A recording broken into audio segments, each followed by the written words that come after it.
Death Trick, Donald Strachey Mysteries, Book 1. Author, Richard Stevenson. Publisher, MLR Press. Narrator, Eric L. Aust. Chapter 2. Back on Central, I checked my service, which had a one-word message from Bridget. Books. I flipped through my desk calendar, picked a page in mid-December, and wrote, Bridget, books. The Times unions for the past 4 years were stacked on the floor next to my file cabinet, and I hefted the top unyellowed half dozen onto my desk. Starting with the Sunday, September 30 edition, I clipped all the stories on the murder of Stephen Kleckner, which had been discovered on the morning of the 29th, and which now, 6 days later, Stuart and Jane Blunt's renegade son stood accused of having committed. The discovery story rated 2 columns on page 1. A photo of the deceased, and a picture of 2 detectives standing in front of a house. Kleckner was clean-shaven and done up in a suit jacket and tie, in what looked like a high school graduation photo. With a bony, angular face and a big, forced-toothy smile, he had a look of acute discomfort. Maybe he'd hated high school, or maybe the photographer had just said, "Come on, son, smile like your girlfriend just said she was ready to go all the way." Or maybe his shirt collar was too tight. High school photos were always hard to read. The police detectives in the other photo looked grave, and one was pointing at a doorknob. No mention was made in either the caption or the story of the significance of this gesture. I made a note to check, sign, doorknob. It was possible the doorknob was simply thought by someone to have been vaguely photogenic, and redolent of criminal activity. Stephen Kleckner, age 24, the main story said, had been discovered stabbed to death in his bed at 7:35 the previous morning by Albany police. The department had received an anonymous call from a man who'd said only, "He's dead. I think Steve is dead," and given the address. Police had been admitted to the basement apartment on Lower Hudson Avenue by the landlady, who lived on the first floor of the run-down brick building, one of the few in the neighborhood that hadn't yet been urban renewed. A long kitchen knife, its blade blood-soaked, had been found on the floor beside the bed on which the victim lay. There was no sign of a struggle having taken place or a forced entry into the inexpensively furnished apartment. Kleckner was identified as a disc jockey at Truckey's Disco on Western Avenue, who had come originally from the village of Alps in Rensselaer County. He had lived in Albany for 6 years and was a bachelor. The article did not mention that Truckey's was a gay student hangout near the main sunny campus, and that Kleckner was well known and well liked among the regulars there. 20 years earlier, the headline would have been "Youth Slain in Homo Love Nest," but discretion to the point of uninformativeness had set in at the Hearst papers. Or maybe it was just indifference. The article did reveal that Kleckner, who had not worked at Tucky's on the fatal early morning, but had spent most of the night there dancing and drinking with friends, was last seen leaving the bar around 3 a.m. with a male companion. A small sidebar contained remarks from people who knew Kleckner back in Alps. His basketball coach said Kleckner was a nice kid, polite, and kind of shy, who didn't fool with drugs and didn't date much. The manager of a Glass Lake supermarket, where Kleckner once bagged groceries, called him sort of bashful, but reliable and well brought up. Kleckner's older sister, Mrs. Damon Roche of Dunham Hollow, spoke for the family. "He was just a mixed-up kid, and he didn't deserve a thing like this. It's too late for Stephen, but maybe other boys will learn a lesson from it."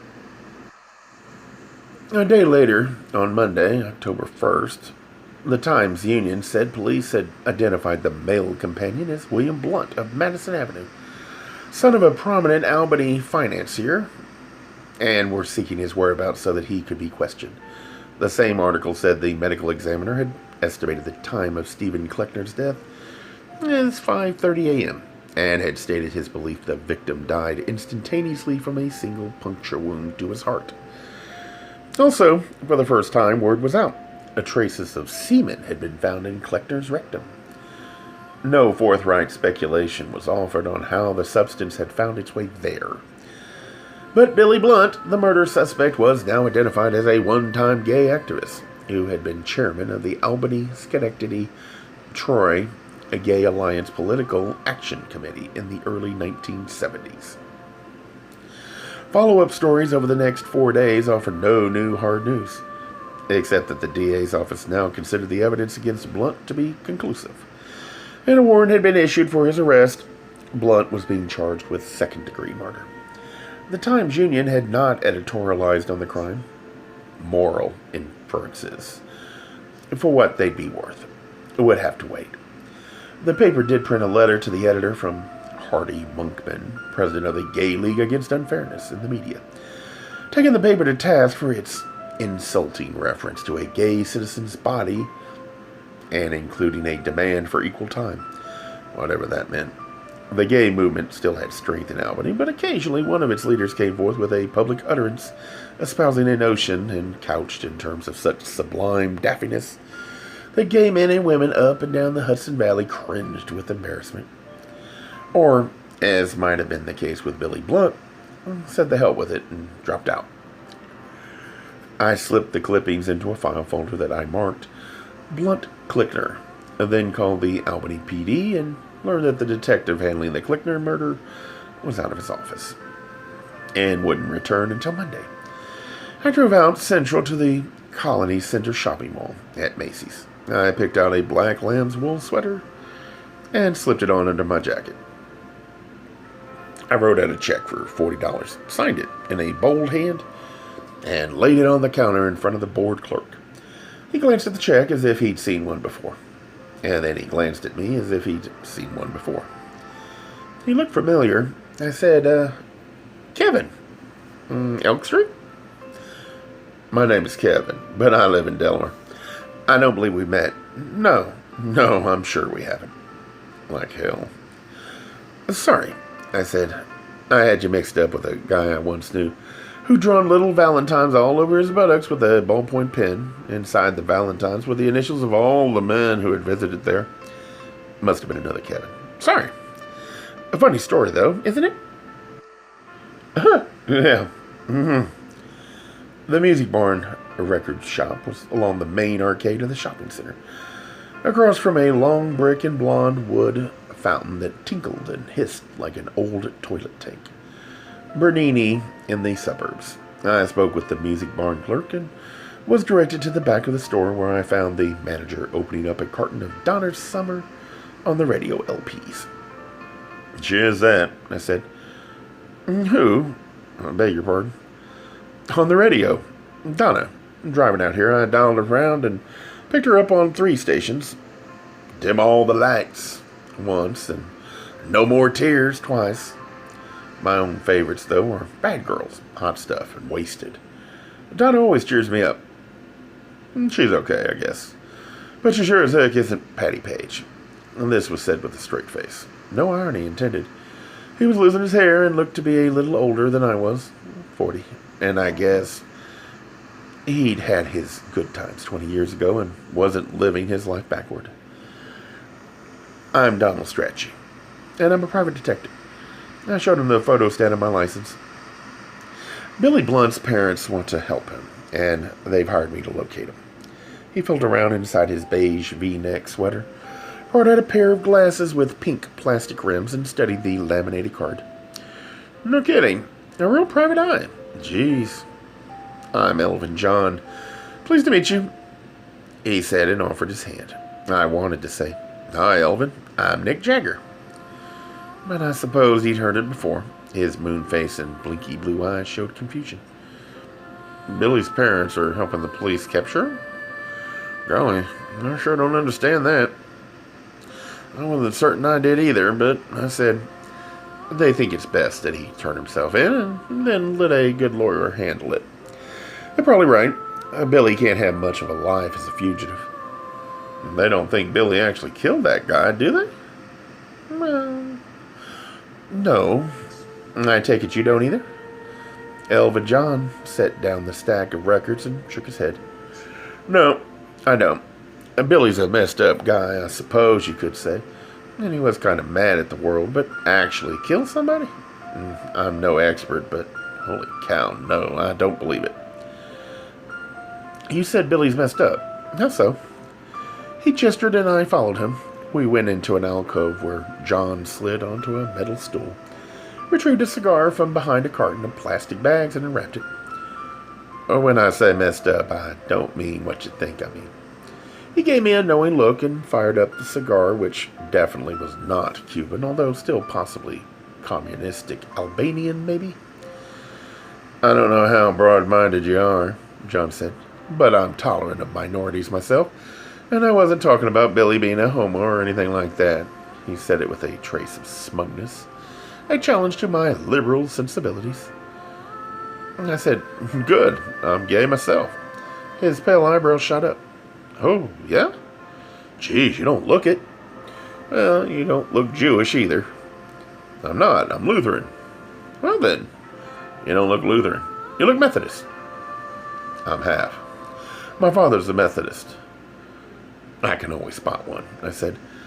There's something about the way they move. He gave me a weary look. I said, in what way was Billy Blunt messed up? Just a little bit paranoid. Well, not paranoid, actually. Defensive. Always ready with some lip. Always thinking you were going to criticize him. Were you? Heck no. Billy was always a good worker. Clean, neat, polite, and always on time. Even when he showed up looking a little the worse for wear, which he sometimes did on Monday mornings. I asked him once, when he was looking like an old sleepyhead, if he'd had a heavy date the night before, and he said, yeah, the date's name was Huey, and he was a real hunk. I said it just like it was a woman, except he said hunk. Lord, I didn't know what to say. If it had been a woman Billy had gone out with, what would you have said? Oh, heck, I don't know. Get any? The quaint observances of the straight life, I said. What was Billy defensive about? What would set him off? Oh, just the one thing, really. The first time he told me he was gay. I won't forget that. I made a crack about a swishy kid who came in. Nothing derogatory, just a joke. And Billy really lit into me. He said he was gay, and he'd appreciate it if I kept my homophobic thoughts to myself. That's what he called it, homophobic. I'd never heard that word before. I'm from Gloversville, and nobody back home ever used that word. Anyway, I said I was sorry, but he thought it meant I was sorry he was gay. He started carrying on like I was some kind of Hitler, and I started to get mad. But then some customers came in, and we dropped it. The subject came up again every once in a while, and to tell you the truth, I was sort of interested in hearing Billy talk. He's quite a speech maker. Of course, I didn't always agree with him. He's just too much of a radical. Golly, I don't think most people give a hoot about anybody else's sex life. Do they? Come on now, admit it. Some don't, I said. But you run into a surprising number who consider homosexuals as dangerous as the Boston Strangler. But not as wholesome. This could make you edgy. Has Billy been in touch at all during the past week? I've got his paycheck. But he didn't pick it up. He didn't show up Monday morning, and at first I was plenty ticked off. I called his home, and he wasn't there, sick or anything. And then my wife called. She'd seen the paper, and she said Billy was wanted for murder. Gee whiz. I just couldn't believe it. And you still don't. He flicked his cigar ash in a tuna can. No, not hurt somebody like that. He wouldn't, as far as becoming really violent. And Billy's a talker. If he got mad, he'd just make a big wordy speech. It runs in his family. Homophobic. Woo. Did any of Billy's friends ever come in? And I've got to locate some of them. I need names. Sometimes there were people he knew, but Billy never introduced any of them. It would have been nice if he had. After all, everybody's welcome here. Come to think of it. The one time I saw Billy get really upset, lose control and just go bananas, it wasn't with me at all. It was when a guy came in Billy thought he knew. But it turned out to be somebody else. This guy was just going out the door when Billy came out of the back room and saw him and started yelling, Eddie! Eddie! And running after the guy. The kid turned around and looked at Billy like he was some kind of weirdo. And when Billy saw it wasn't who he thought it was, he came tearing back here and started cursing and throwing stuff around like he was a little bit nuts. Then he sat down and started shaking like a leaf and said he was sick. And so I sent him on home. Billy scared the bejesus out of me that day. I'd never seen him act like that before. When did this happen? Maybe 6, 8 months ago. Billy thought he was someone named Eddie. That was the name he called. Yeah, but when I asked him who Eddie was, he said it was none of my effing business. Except he said the word, you know the one. Right. But you don't recall any other names of Billy's friends other than Huey? No. And they'd come in sometimes, but I never knew their names. They'd buy the disco stuff. That's what the younger ones go for. You know, I mean the middle-aged ones, too. I mean, some of them. Elvin John shifted on his stool and took on a confused look. Oh, what do the elderly ones go for? I said. I'll make a note of it for future reference. His round face tightened. It sounds to me like you're pulling my leg. In a mean kind of way. You gays are real cynical, aren't you? I've heard that. With role models like Oscar Wilde, what can you expect? If only Eleanor Roosevelt had come out. I handed him my business card. If Billy gets in touch, do him a favor and contact me before you call the cops. They've been in, right? He nodded. Just give me a day's head start and then do what you think you have to. Well, I'll have to think about that. I don't want to get in any trouble, you know? I know. He inserted the card in a plastic sleeve in his wallet. Say, where do you think Billy might be hiding? I have no idea. I suppose he might be with some other homosexuals, wouldn't you say? They tend to stick together. Many do. Maybe Billy went to San Francisco. Could be. To seek sanctuary with the Mother Church. Elvin John burst into laughter. Oh, that's rich. The Mother Church. Like it was the Catholic religion. That really cracks me up. Is that what they call fag humor? Yep. I had a bowl of chowder and a grilled cheese at Friendly's. Made a note to check out Huey and Eddie, and then called Timmy from the payphone.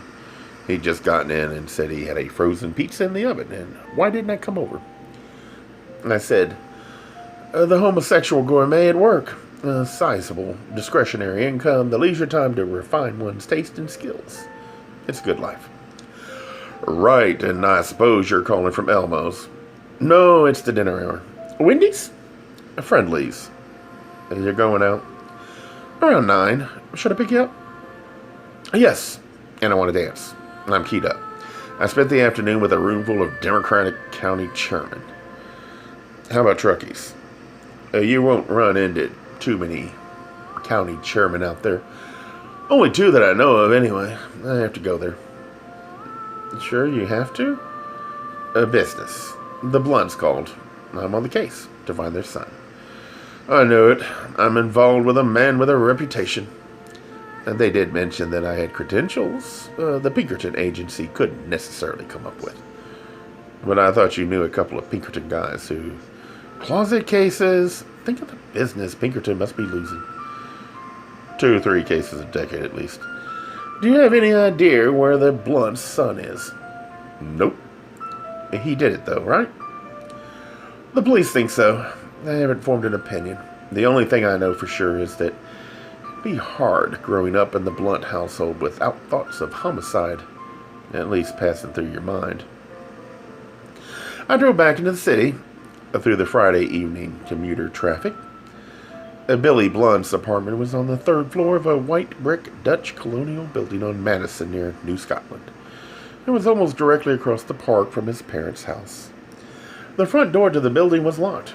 I stood in the cold and peered through the heavy glass at the mailboxes in the entryway. One read, H. Pickering. A middle-aged man in a topcoat and knit cap came up the steps and inserted a key in the door. I followed him in and said, Excuse me, isn't this Helene Pickering's place? 2 bushy eyebrows went up. Harry Pickering. I'm Harry Pickering. No other Pickerings live here. What do you want? I said, I'm collecting for the Steve Rubal Defense Fund. Would you care to donate? I'm looking for Lauren. You'd better leave, mister. He shoved the door shut behind me and went up the stairs, once glancing back menacingly. I went and stood at the curb. 2 minutes later, a woman in a trench coat and a pretty Indian silk scarf trudged up the stone steps with a bag of groceries. I tagged along. This Harry Pickering's place? I think so, she said. You should get to know him. One of the sweetest guys you'll ever meet. She smiled and entered a first-floor apartment, and I walked to the third. Blunt's name was printed on a card on the door of 3A.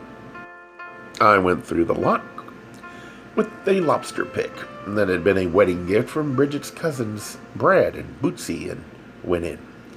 The living room, which looked out on Madison and the park, had off-white walls that were bare except for a big poster of the 1969 Gay Pride March that had a lot of raised fists and looked like an ad for Levi Strauss. There was a day bed with a faded floral print coverlet and a couple of scruffy easy chairs. A bent coat hanger had replaced the antenna on a battered old black and white TV set.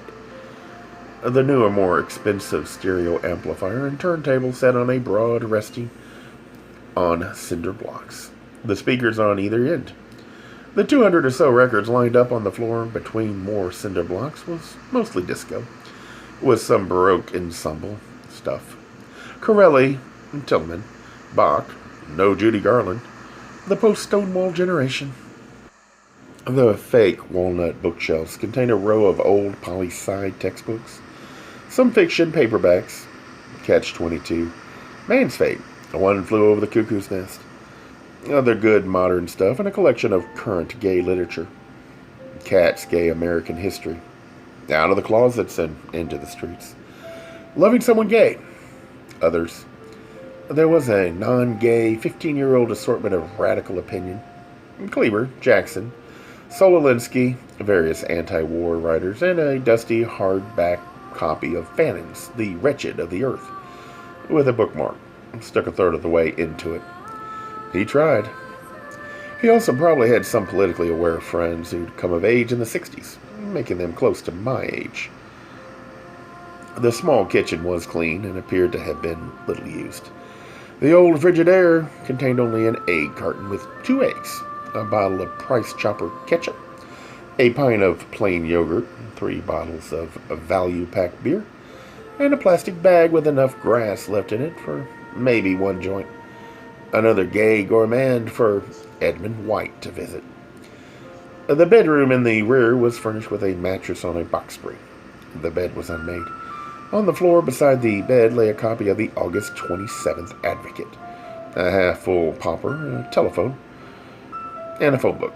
4 first names and numbers had been handwritten on the back cover of the phone book. I copied them down. Huey, Chris, Frank, Mark. Huey again, but no Eddie.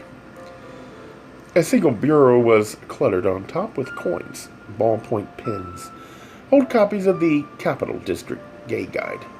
No personal papers of any kind, not even an unpaid bill.